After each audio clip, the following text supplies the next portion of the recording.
Kakšna sem jaz budala? Ne obstaja takšna budala, kot jaz.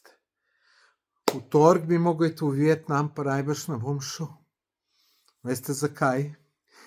Vizo nisem ta prav cajt tam izpolnil na internetu, kupil ali kako naprej.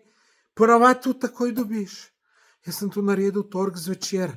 Let imam v torek zjutraj. Tam sem sicer malo pogooglal, piše 3 do 4 dni, če nimajo veliko dela.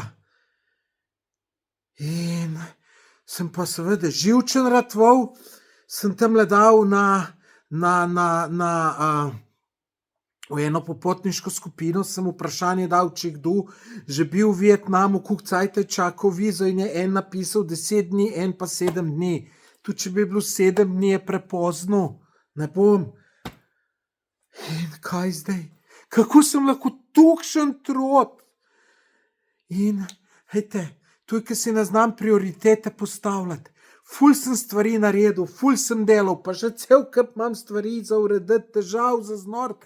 In sem bil že prejšnji teden vesel, sem rekel, sej fino mi to gre, fino.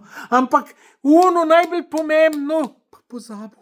Pozabil sem, če sem pozabil, ne vem, koga mi je bilo. Bog se usmil.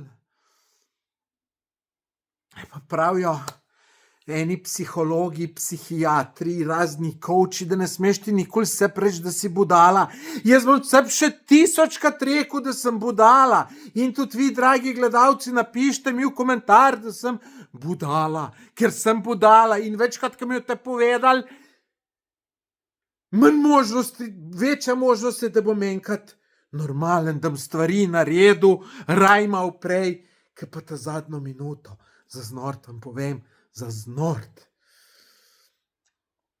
Če je kdo bil v Vietnamu, če je kdo to vizo dobival, če mi lahko karkoli pomaga, naj mi v komentar napiše, naj me kontaktira, da bi to kako rešil. Srce mi bo razneslo, vam povem, srce mi bo razneslo, to je za znort, pa tako sem se veselil, Noro. Nič to sem vam hotel povedati. No, jutri pokličem, ker bom videl, a imam kakšne šanse, nimam, ne vem, bom videl.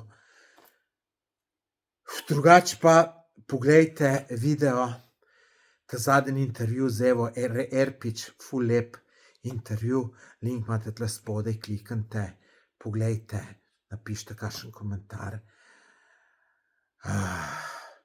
Jaz se grem pa naprej že odserat. Adijo.